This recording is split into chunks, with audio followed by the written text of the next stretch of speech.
Film finance, according to a recent survey I held on Facebook last year with a number of directors groups, is the number one problem that directors on a worldwide basis are suffering from.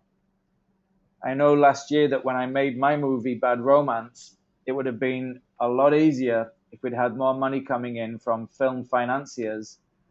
And if you're here today on this very exciting interview, I'm sure that you'd also like to know how to finance a movie. And today, we are all blessed with a very special guest who's going to share some of his secrets and knowledge with us. Tom Malloy is our guest tonight in our very first special series designed to help new and independent filmmakers alike. I'm very excited to be doing tonight's call. Hello and welcome. I am Tim Bennett from Awesome FM. It's a place where we talk and discuss film topics with some of the most awesome people in the world. But just before we get going, I just want to make sure that everyone can hear me. You can hear me, Tom? Yes. Sam, you can hear me, and Jane, you can hear me okay? So, ladies and gentlemen, it's 9:30, or just after 9:30, East Coast America. It's about 2:30 downtown New Delhi, and it's almost 10:30 here in Manila, where I'm living. And it's great to have you all here. If you have any questions for Tom as we go along, please type them into the chat box, and we'll open some of the lines and talk to some of you later on. So let's get going. Please welcome, ladies and gentlemen, Mr. Tom Malloy. Hey, good to have you here, Tom. Fantastic. What a huge round of applause. Thank you. Yeah, absolutely. Absolutely. Well, it's really fantastic having you here. And despite all the technical obstacles we had, Sure. Where are you based right now? Right now I'm on the East Coast in New York. I'm normally in Los Angeles, Okay, but for, I'd say, the next 3 to 6 months, I'll be on the East Coast. great. It's a long time since I've been to New York. Maybe, wow, 15 years. Yeah, So, it's changed since then. I bet it has. I bet it has. Yeah. I came to America when it was very easy to get into the States. Yeah. It's unfortunate the way it's been lately. It's been tougher and tougher. And, Yeah. Okay, so Sam says he's from Syria. Wow, awesome, Syria. So we've got a worldwide international conference tonight, America, Syria, and the Philippines. So before we get going, Tom, let's have a quick overview of who you actually are and what you've been doing in the movie world. This is actually the first time that you and I have ever spoken. So I'm very interested in knowing what you've been doing. So maybe you could just give us a little background about yourself. Sure. I started as an actor and still am in many ways. And, that was back in 98, I believe. I did a movie called Gravesend. I mean, it was one of the 4 lead actors, and we shot it on the streets of Brooklyn, New York. Mm-hmm. And, I mean, we would literally, we improv the whole movie. We would literally go up to a street corner, and there'd be a gang of thugs there, and we'd say, you guys want to shoot a fight scene? And they'd be like, yeah, okay. And a big fight would break out, and we'd capture it all on camera. And when we were done with that movie, we got Oliver Stone to put his name on it. It was in theaters. Oh, cool. And so, it was called Gravesend. And what happened was, it wasn't the hit we thought it was going to be. And I did a couple things here and there and didn't, I was young. I didn't know really how to manage my career at that point. And eventually, to make a long story short, I just started trying to learn everything I could about the film business in every aspect. I mean, down to editing. I mean, I knew everything, as much information as I could.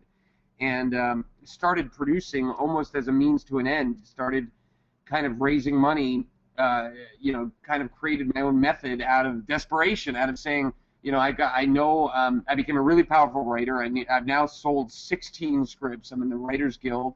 And in that, I kind of got behind one of my scripts and said, well, I want to make this, and I want to be in this role, and got a director. The first movie I did this with was called The Attic, and I got the director Pet Sematary, and just by the strength of the script, and we made it. And it wasn't exactly what I wanted it to be, and it kind of that was a little disappointing, but it was a great lesson, and I raised all the money myself on that.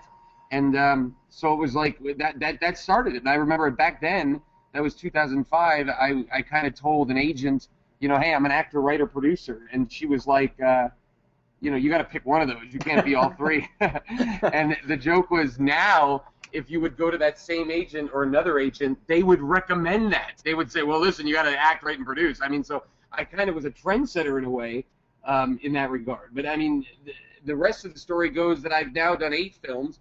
I've raised, over $20 million for private equity for films, and for my projects and for other projects. And I recently completed a stint as the head of film production for a company called New Films International. So I mean, I was kind of in high demand as far as my money raising and putting films together, and I speak across the country. And the last thing I'd like to say is I wrote this book, Bankroll, that's become the kind of the gold standard as far as film financing. It's in bookstores everywhere, and you can get it on Amazon and all that. And that was really just all my techniques on raising money kind of put into a book. That sounds awesome. I remember watching Pet Sematary many years ago, and I also believe you're in or part of anger management. Is that right? Oh yeah. When that was one after Gravesend, just trying to do the only the acting thing. But the joke about that was the roles after Gravesend. My first role ever is a lead role in a film that Oliver Stone's got his name on, and then it goes from that to then it was a featured character on Law and Order SVU, and then a couple lines on Third Watch, and then I'm in the background in a couple movies, and so there was I feel like I went the actually opposite path, and by the time anger management, I think I played the right fielder for the New York Yankees, but it was it's just less and less and less, and I'm like, this is the exact opposite of the way I should be going. So I had to put a change to that. Yeah, it's pretty cool to have Oliver Stone as part of your intro, no? Oh yeah. I mean, that really helped Gravesend, But down the road, as I did these other films, working with bigger people. I mean, Alphabet Killer. We had Rob Schmidt, who directed Wrong Turn. We had Timothy Hutton, Carrie Elways, Eliza Dushku, Michael Ironside. They were all the cast. I was the third biggest role in there. And in both The Attic, the joke about The Attic is it got bad reviews, but the only good reviews was my performance. And it was me and John Savage and Elizabeth Moss, who's the star of Mad Men. And I was the only one that got the good acting reviews, but the film itself got panned. But Alphabet Killer did much better, and especially on video, it made a killing. And then we went on. I did a movie called Love and Dancing, where I co-starred with Amy Smart, and Betty White was in the movie, and Billy Zane, and we had the director of She's All Bad, a guy named Rob Iskov, and yeah, I mean, it was things are going great, and I unfortunately with this last job got away from performing, and that's something everybody kind of has to have their own path, and I want to go back to acting and performing and comedy and things like that, but in the meantime, I know all these techniques. So now as far as raising money and helping people put their films together, so now I do conferences, I do consulting on films. People hire me to just come in and help them, shape their project so they can have a better chance of getting it going or a better direction. And that's really what I do kind of on the side is to keep myself alive in the film business. And was this something that you wanted to do since you were a kid, or was it something that developed as you got older? I wanted to be an actor since I was let me think. I think since I was a sperm cell. I think I wanted to be an actor, and so that was always it was always part of the film business for me. Now producing, that's so funny, and writing happened as osmosis. You know what I mean? Like you're just there and writing. Let me try to write a script. And then by about the 4th script, I was really I started to pick up techniques and a skill level, and now it's like I'm really great writing scripts. Like I said, I've made a ton of money writing scripts, and producing was just if you went back to Tom Malloy, the producer, one of the producers on The Attic, I had a couple veteran producers with me. I was the kid who didn't know anything, and was afraid to even raise his hand, and now I'm the guy running the show, and those people back then, they would all be asking me questions, and so I kind of you get your learning curve, and my learning curve was quick, I guess. Or steep, I guess would be. It's funny how the tables turn. How those people who say you can't do this are the ones that come back and say, "Can I be part of it?" Exactly. especially if it's a project just funded these days. You'll have you'll have it's like the train is moving and everybody wants to try to jump on and get a piece of it, and catch on. Hey, can I cater it? Can I do that? I mean, like, people come out of the woodwork. My niece does makeup. Can she get on it? And it's just Wow. it's fun. Well, I wanted to make a movie when I was 15 years old. That was, I think, the first time that it sort of came into my head that I'd like to do that. But the cost of making movies, I grew up in England, mainly around London, the northeast area. And the cost of making movies in London was horrendous, and it scared me away. And then about 14 years ago, I moved out to Manila, where I still am now in the Philippines. And, the cost of everything out here are much lower. And I got involved doing special effects lasers out here. I've been doing lasers for about 21, 22 years now. And we did a project which brought me out to Manila.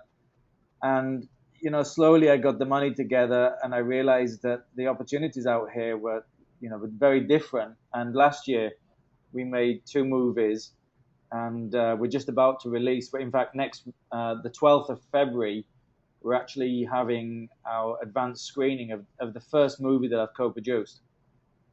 So I'm a virgin in this business, and this is why I wanted to help other people, was because I struggled so much with film finance, and I used my own money to finance the movie, and it's something I don't want to do again particularly. I really like the idea of using other people's money. And I thought that with the obstacles that I had putting the money together and the other directors that I see around me, I thought it would be a good idea to approach people like you who are experts to find out different ways of doing it and put all these together in one website so that we can help the industry generally. And that's where the series of interviews came from. Film finance has been a problem for a lot of my friends out here in the Philippines, and I did a survey on Facebook to about 20 or 30 different directors groups last year asking what their biggest problems were, and the 3 biggest problems were sent back to me. And number 1 by far was film finance. So I know this is going to help a lot of people. Was finance something that hindered you when you first started? Well, yeah, and continues to hinder me and continues to hinder everybody, and you have to kind of get in that mentality of we're all in the same boat. It's like Clint Eastwood is, begging to get his films made and barking for his lunch. And I mean, that's just one example. I mean, Martin Scorsese, I mean, there's everybody, it is a business, and everybody has to understand that, and so we're all artists in a way and want to just, hey, I just want to make art, you know what I mean? But it's, at the end of the day, it's not the same as just putting, buying a canvas and painting something, because if no one buys it, then you're okay. You haven't wasted that much money. Yeah. But in this case, the movies, you've wasted a lot of money. Absolutely. A lot of people's money. If you make something that's not a marketable product that could turn, a profit, and that's really one of the main crux of the problems. I mean, there's an old joke: how do you make a small fortune in independent film? And the answer is you invest a large fortune. And that's a horrible way to think about it. But at the end of the day, that's what's been proven, is that unless you kind of go in with that marketing mindset from the beginning, you could be in big trouble. But the key is.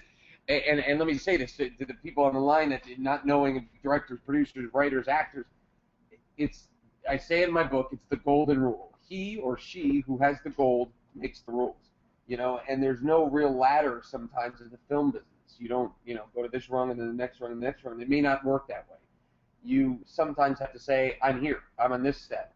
And if you have the money and you want to say, oh, well, I'm playing this role, or I'm directing, or I'm going to be, well, the writer's okay. The writer, as long as the script's good. But then you're going to make this script if I have the money.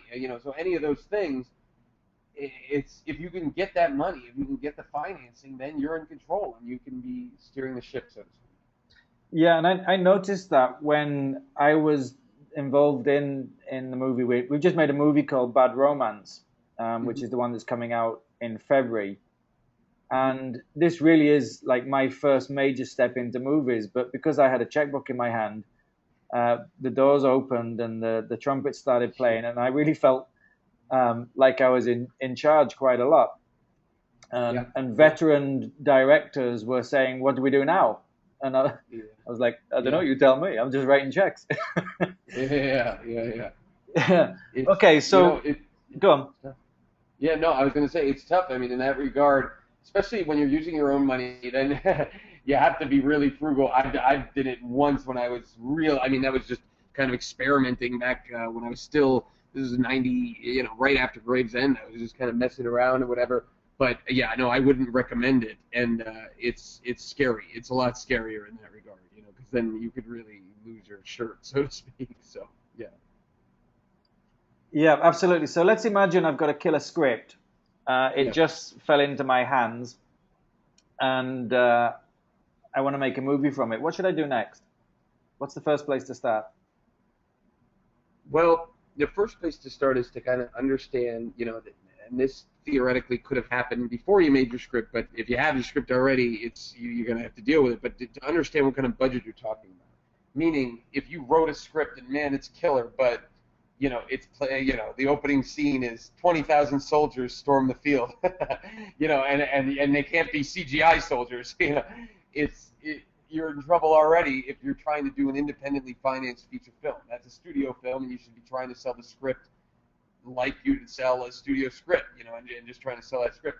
But if you want to make the film, so what I'm kind of saying there is you want to think from a producer's mindset before you even write the script. I used to help people. That was one of the things I would kind of do consulting and give them notes on their script and take little scenes and say, for example, there was this one script that I did this for where it was supposed to show this little girl's kind of isolation, and she was sitting on a school bus, and and no kids were talking to her. It's like, okay, I can get that scene. All right, so now you have the school bus, you have the drivers, you have 30 extras and the kids, and oh man, this is going to be a serious scene to shoot.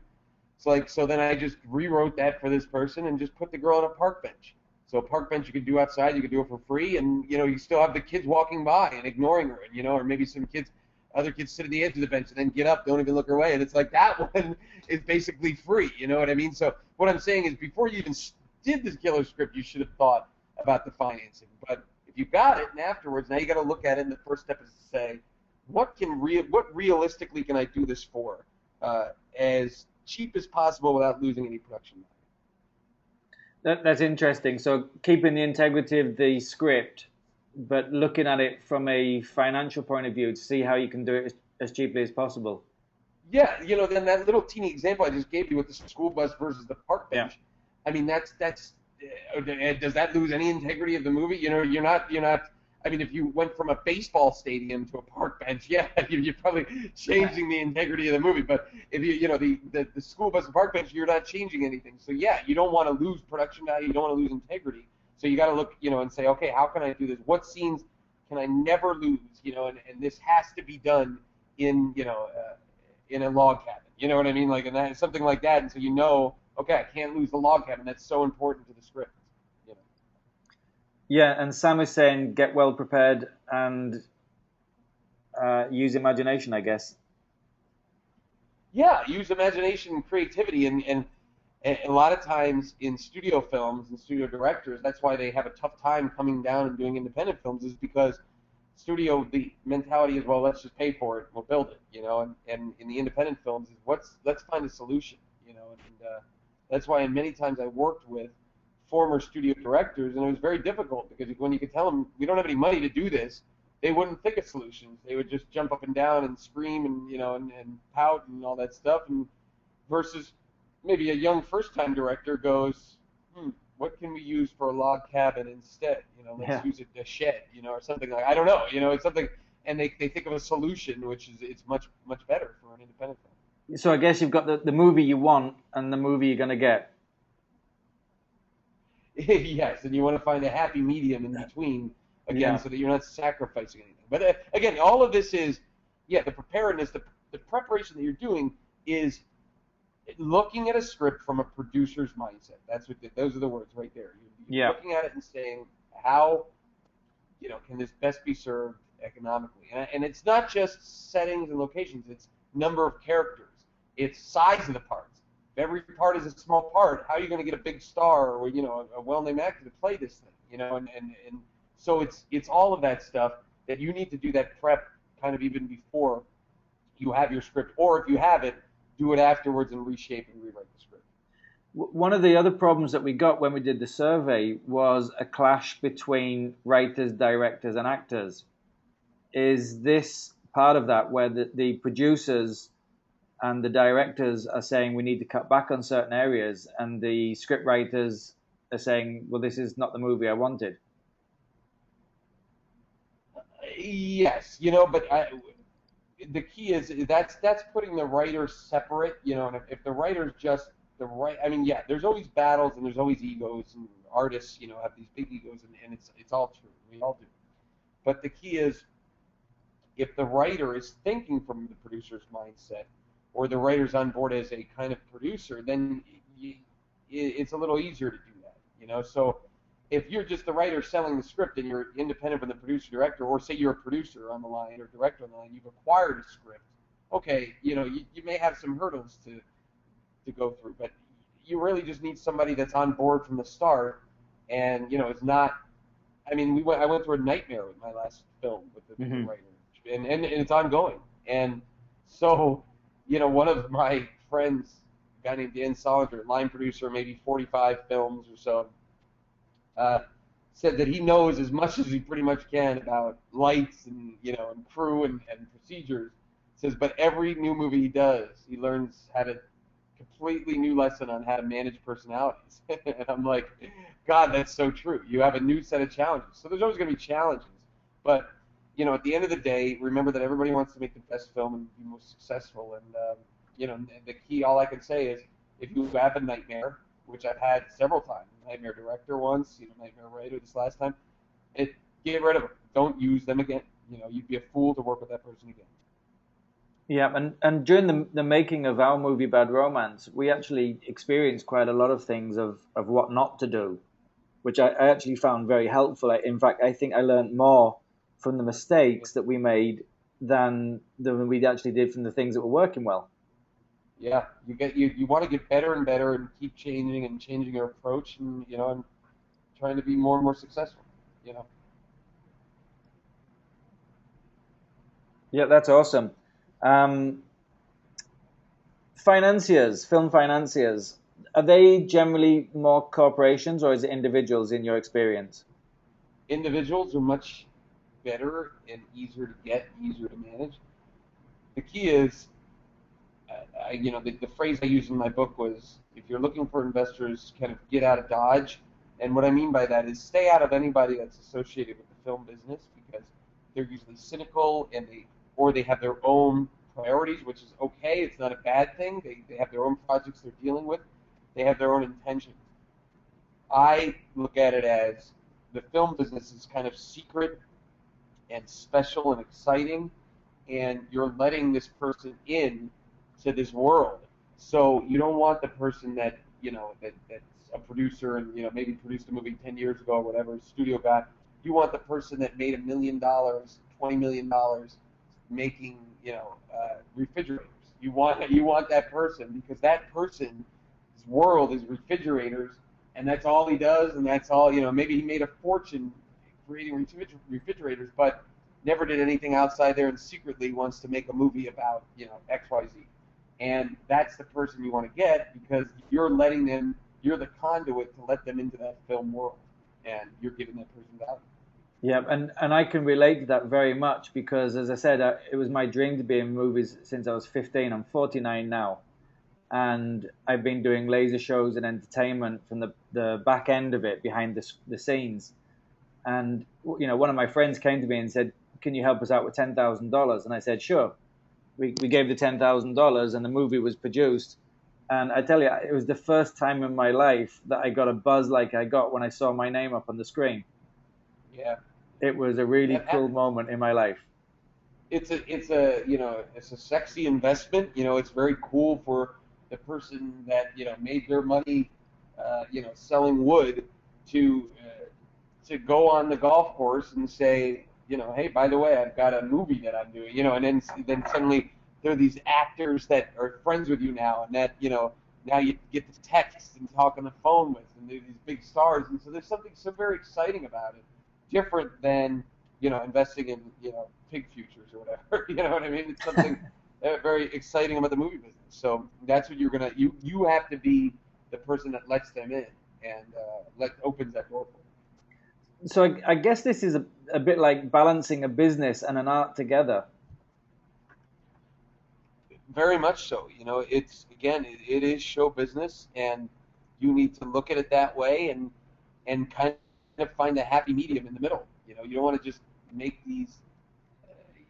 But let me say, if there's one side that you should lean more towards, it'd be the business side.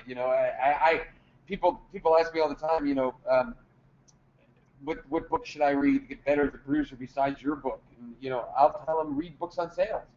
If you had to say who would be more likely to get money for their movie, the guy that read 10 books on sales or the guy that read 10 books on producing? I'd say the guy that read 10 books on sales. Because you're always selling, and it's yourself that you're selling. So you kind of have to have that business mentality of what if I was financing the film? Well, that may not work as much because obviously you give yourself the money. So I put it when I teach the seminars. I tell them, think of your parents. Maybe your parents they worked their 40 years, 50 years, and they accumulated $1 million. Now you take their $1 million, and if you don't turn in profit, they're going to be on the welfare and they're going to have no money, and you literally bankrupted them.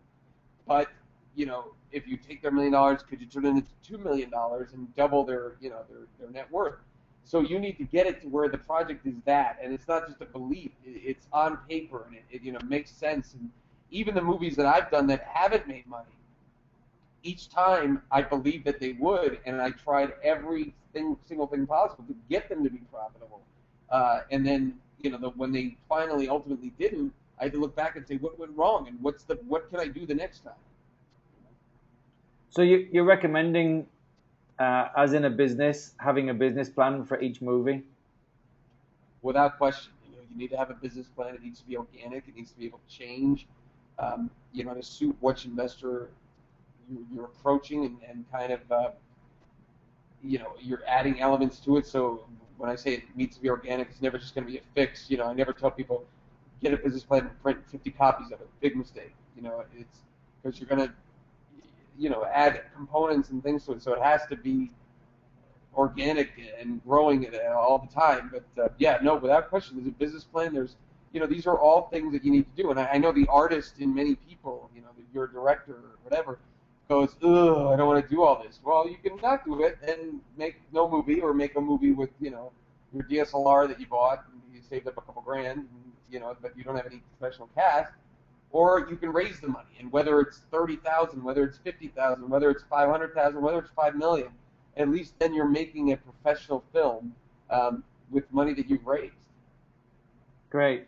Well, at this point, Sam just sent me a message that he wants to ask a question. So let me open the lines if that's okay. Sure. And we'll speak to him directly. Sam, I've unmuted your line. You should be able to talk to us now. Are you there, Sam? You have a microphone? Oh, there you go. Oh, Sam is a top matrix printer, apparently. I actually hear that. Yeah. Sam, you there? Buzzing. Oh, no, you can barely hear him. Yeah, almost. I cannot hear you, Sam. So keep on trying. I'll come back to you shortly in a minute. If you have any more questions, just keep typing them in. I'll relay them. Have him type the question. Can he type the question to me? Yep, I'll relay them to Tom. We absolutely can't hear you right now, so we'll just carry on at the moment and wait for your questions to come in, and then we'll try again a bit later. You could hear the buzzing of him trying to talk. It might have been a microphone issue or whatever. Yeah. You could hear a little buzzing. He was making out the words. But, All right. Well, I'm sure we'll hear from him shortly. Going back to financing, then, the world is changing, and there's lots of different things going on in financing now. I watched The Greatest Movie Ever Sold recently, which was one of my inspirations to do this. What do you think about product placement to help financing a film? The problem, I think, with product placement is, I think I have a guy that I work with now in the past 2 films, and I think that there's definitely a place for it. The problem is, a lot of young filmmakers think, well, I'm gonna, get Apple or get Red Bull to finance my film, and it's probably not going to happen because now, again, think of it from the business and marketing side.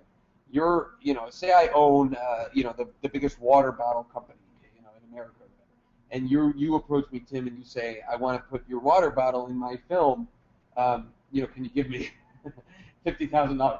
Whatever. It's like, number one, how do I know anyone will ever see your film? Number two, how do I know your film is not going to be a piece of crap? It's like, so those are things that independent filmmakers don't realize, that even if your film is great, it may not be seen by anybody.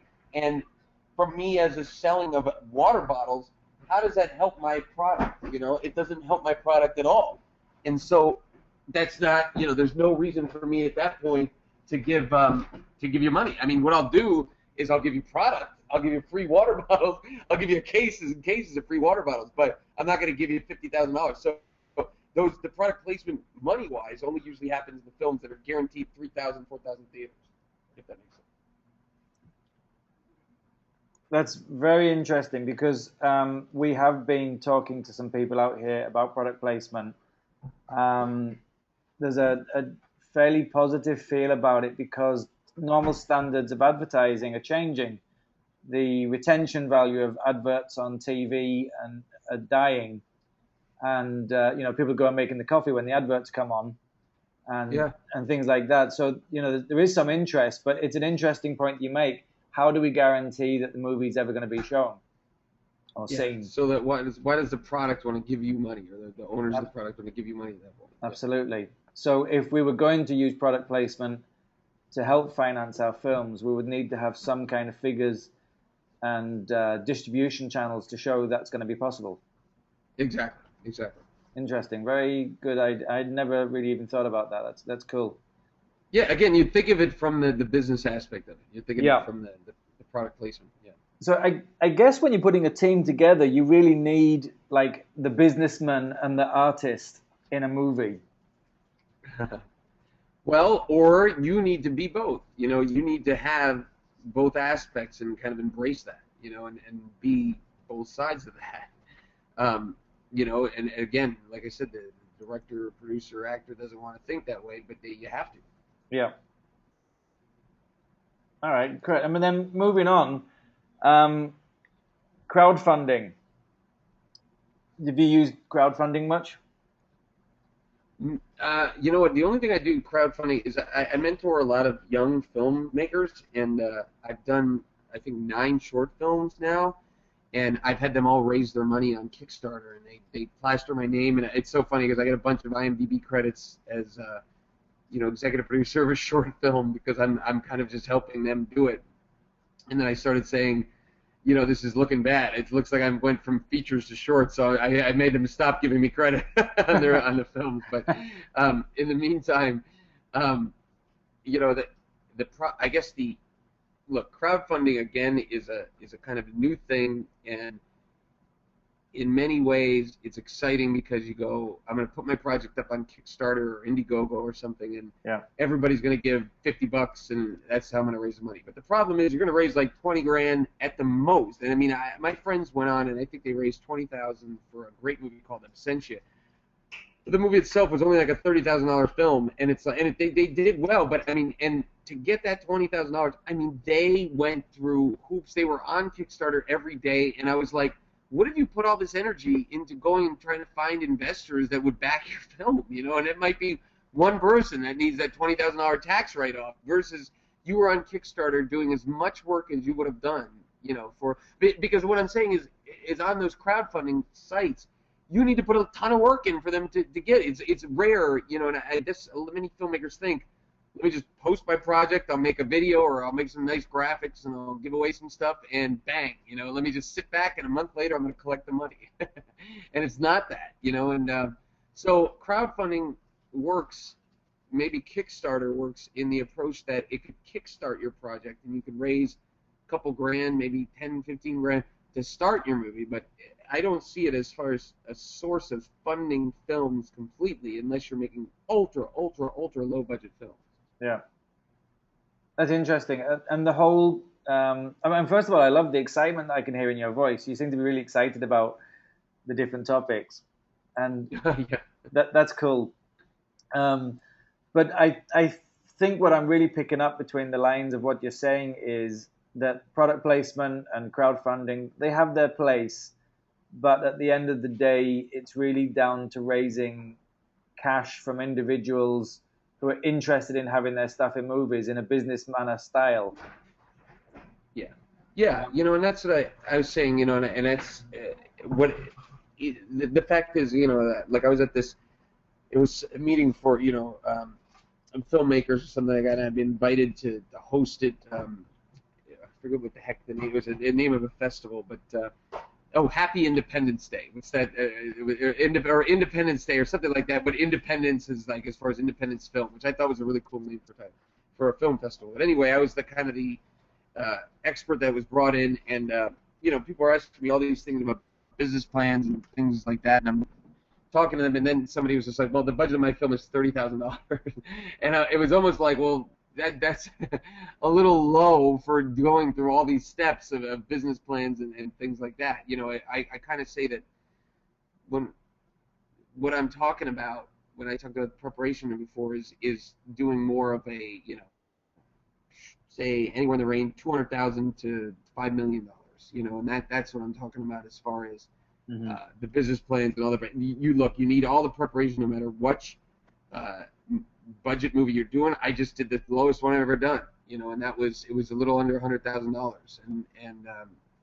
and sold it right away for profit, and so you do need preparation and all that stuff, but it's crowdfunding. You might be talking about a different world. Does that make sense? Is that there may be people that are saying, "Oh yeah, well, I want to make my movie. It's $3,000 horror film." Okay, that's a different Yeah. world than saying it's at $450,000. Yep, yep. I really hear that and get it Yeah, entirely. And in the laser world, doing a $1,000 show for a night is pretty much the same amount of work as a $10,000 show. There's not much difference between the two. You still got to do the quotations. You still got to turn up with the staff. You still got to drive there to the venues and ingress all the equipment. And the yeah. actual workload between the two different shows is very dissimilar. It's almost the same. Is Yeah, that and then is you see that all the time. Yeah, go ahead. I'm Yeah, sorry. I was going to say, is that the same in the movie world? A small script or a small movie, pretty much the same preparation levels as a full-blown movie?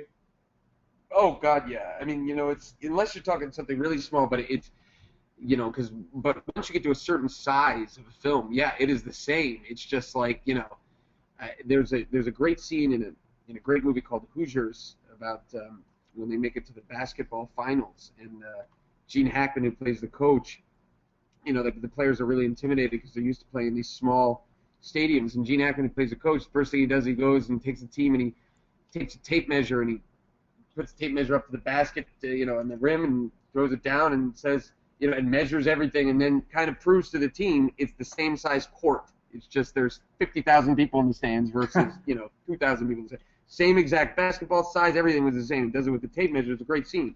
Yeah, I It's the like that. same thing in the restaurants that the restaurants where the guy is slinging hash and running back and forth. He's putting the same amount of effort in that restaurant where the check may be $20 versus the high-end restaurant where the check may be $200, and they're going to get a much bigger tip in the high-end restaurant, but you're doing the exact same amount of work. Yeah, So that's much the same in the film. It's again when you're talking $3,000 movies, yeah, no, that's not. But when you're talking $300,000 movies, $3 million movie, $30 million movies, they're all pretty much the same except for the size of the crew and the speed at which they move. that's very interesting comments. I really hear what you're saying there completely. Um, Again, in the good old days, I remember watching movies being shot in film. And in fact, in Manila, I still see guys riding around on a bicycle with a roll of film as they're going from cinema to cinema. Wow. World is changing now as we're going into digital and internet. Is that having a big change on the way we finance movies, moving into the Without question. Yeah, without question. I mean, the bottom line is, who's buying DVDs anymore? And that's a big problem. It happened. It happened, right in the middle of making movies when I was doing the bigger films, it was like suddenly people don't buy DVDs anymore. They want to go on their set-top box and they want to just order it on demand. And you know, that's getting worse and worse. I mean, look at Blockbuster completely going out of business. That's a direct result of nobody buying movies anymore. So yeah, it's changing because that DVD sales supported the industry a lot. You know, back in 2004, 2003, 2000, you know, before then, you could guarantee shipments of DVDs, you know, in the millions, no matter what, and that was a big thing. And now the fact is, nobody wants to buy. Again, nobody's buying DVDs anymore. They want to download it. They want it on their, you know, their on demand. You know, so yeah, it's a big problem. I don't have all the answers. I mean, you know, it's what can I say? Is, you know, I think that more and more the most profitable movies are the ones either over 80 million or under, you know, 1 million. You know, that's the only way. Other than that, man, it's really tough because there's no, again, looking at the business aspect, there's no product to support it. You're not shipping and packing DVDs anymore. Yeah, so I guess the distribution companies really need to be making changes now the way they handle distribution of movies, eh? Yeah. Oh yeah, the distributors always seem to never lose money. They always seem to be right on track. But one of the things I heard you talking about earlier was short film financing. Do you think that filmmakers should get experience in short film financing before taking on a full-length movie, or is it pretty much the same? There's parts that are the same. I think no, I don't think it's short film financing does you any good. I think making a short film as a director or producer, if you're new, would help because it's like a day in a film, you know, or 2 days in a film, and so you can see that aspect of it. A director can be a calling card, but other than that, you know, you have to have the mindset that you want to make features because short films don't make money historically and really just don't. I mean, that's the truth. It'd be a lottery ticket if you did, but you don't want to, you know, you don't want to get in that world of short films unless you're doing it for a purpose. As a director, you're doing it because I want to get better. As a director, as a producer, you're doing it because you're saying I want to, you know, see if I can do this for a day so that I can sustain this for a month. But no, as far as trying to raise money for short films, I don't think that's going to help you. All right, well, because let me tell you, that, just to add to that, it's harder because you're going in knowing it's not going to make money. You know what I mean? So it's like, how do you raise money for that? Oh, they guarantee you this short film will not make it. Short films don't make money. Who buys them? You know? You just dropped out a minute, Tom. Oh, I said, I'm sorry, John. I must have I said, yeah, short films, you know, they don't make money. Yeah, you know, this is really interesting. I'm really grateful for the time that you spent with us tonight because hearing it from the mouth of an experienced filmmaker director is really awesome. You know, there's what I think we know and what really is, and there's a big gap between those two things. I think, especially for me coming in to the movie industry. You know, if you ask me about lasers, I can tell you. But as I'm making this transition, it's very helpful for me to talk to you, and I'm sure that when we put this recording up online, it's going to really help a lot of people as well, especially the new directors and producers that are coming in. Great. So, you know, I know I'm very grateful, and I'm sure they will be too. Perfect. Well, thank you very much for having me on. Well, moving a bit closer, you know, I'm actually thinking about writing my own script for a movie that is part of my life story. And I know a lot of people around me who are in the same position. What 3 things could you recommend aspiring filmmakers do today to get closer to marketing, making, and selling a movie? So, say that again. What 3 things? What was the middle part? You know, 1 or 2 things that should a filmmaker really do to make, market, and sell a movie? Okay. Just recapping, basically. Yeah. Well, you got to start with a great script. You know, thinking again from a producer's mindset, and then you have to add elements to it that make sense. Meaning, A-list cast. You know,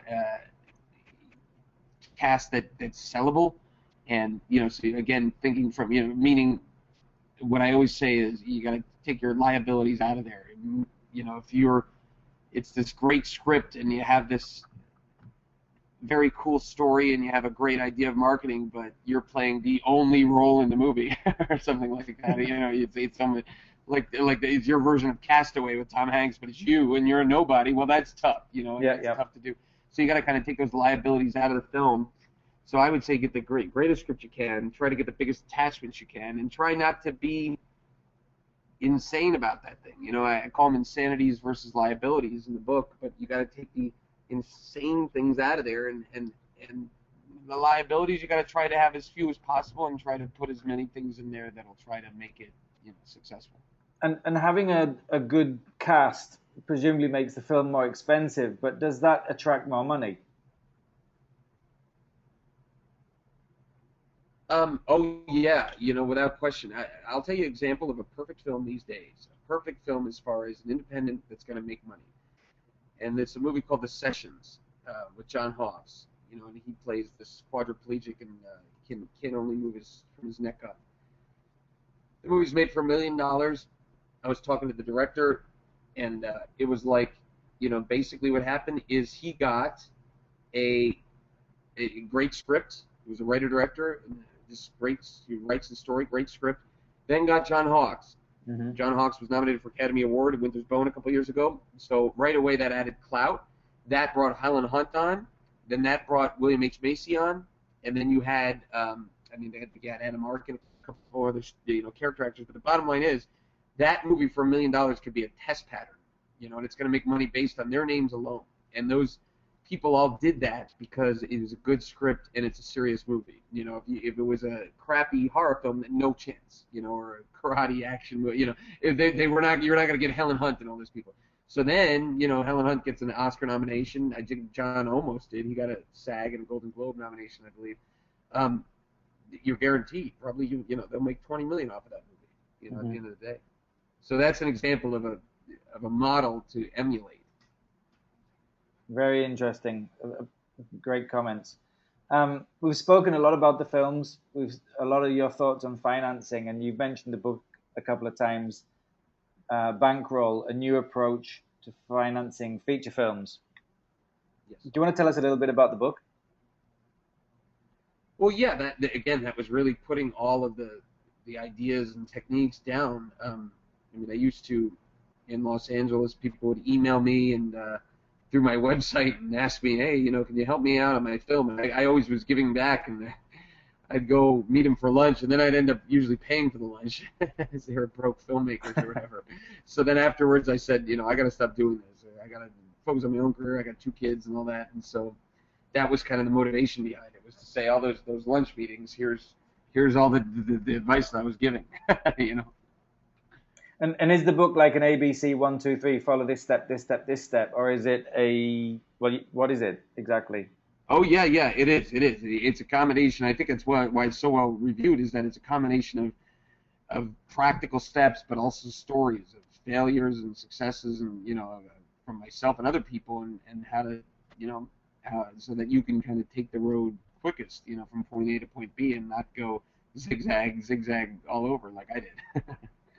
Okay, and I don't know if you can see my screen at all, but at the moment I'm showing some of the comments that people have made about the book from Amazon, and it seems to have a very positive response from people who have bought it.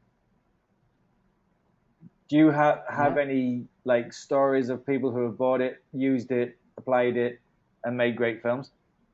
Yeah, I get emails probably 1 a week now. When it first came out, there was up to 3 or 4 a week, which was really cool. But I'd still get 1 a week just saying how much it helped change their life and inspire them, and I love every one of those emails. I try to get back to every single person.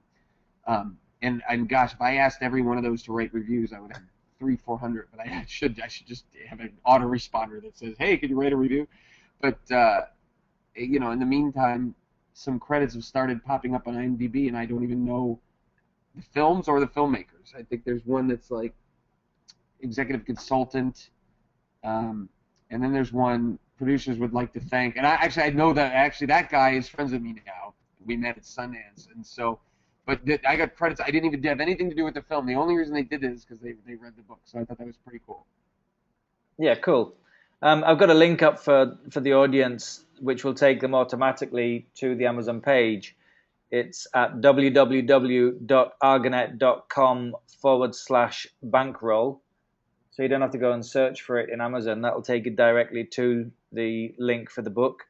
It's I think it was featured at the moment at $17.92. I think $18 is an absolute steal for the amount of information that you're going to give us, I guess.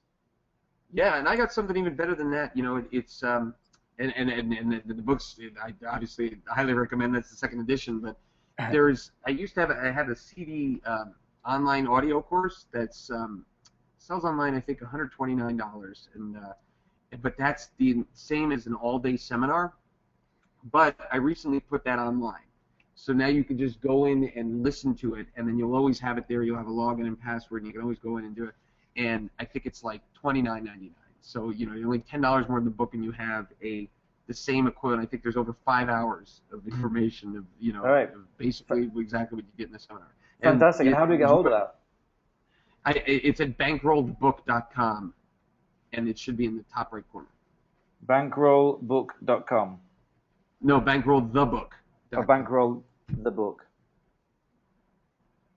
Okay, I'm just gonna get that down. Bankrollthebook.com. Okay, I'll check that out later, and I'll also add that in.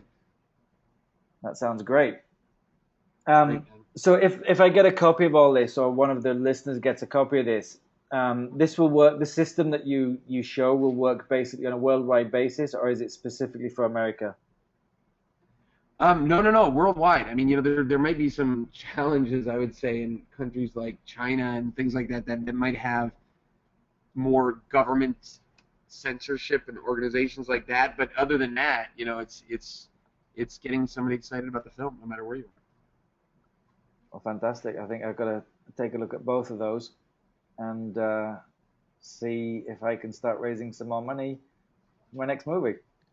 Yes. $20 million sounds awesome. I wish someone would send me $20 million. Yeah. Well, that's not just one, you know, at a time. For sure. Here and there and everywhere. You know? Well, listen, Tom, we've been nearly an hour. It's been absolutely awesome having you on the call today, and I'm so happy to have met you. And I hope that we can invite you back again sometime. We'll get a bigger audience going. And you know, you can be part of the community a bit longer. I'm putting a lot of stuff together on the website over the coming weeks, and you know, I will certainly include this in it. Really appreciate you taking the time coming on the call. And I don't know about everyone else, but I've learned and discovered so much from you. And I want to really thank you for being my first guest about movies. Not the first guest we've ever had on Awesome FM. But definitely the first guest about movies. And I look forward to connecting with you so much more over the coming weeks and months. And it's been fantastic talking to you. Great. Well, thank you for having me on. Fantastic. And Sam actually had to leave. He was in a war zone area. He said he had bombs dropping around him. And he was kind of a bit scared for his safety. So I think he's gone and hiding somewhere. Wow. Okay. Well, but maybe you can make a movie about that. That's an awesome experience. Yes. Wow. Anyway, thanks for being here, and thanks to everyone for being on the call tonight. If you've got any questions that have not been answered tonight by Tom or myself, you can send them to me at argonanimation@gmail.com, and I will forward them on to Tom to get them answered. Once again, Tom, thank you very much. Thank you to all of you on the call today, and don't forget to get Tom's help with his awesome book at www.argonet.com/bankroll. This is Tim Bennett for Awesome FM, wishing you an incredible day wherever you are. And we have been talking to the one and only Tom Malloy about movie finance. All right. Thank you very much. Thanks so much, Tom.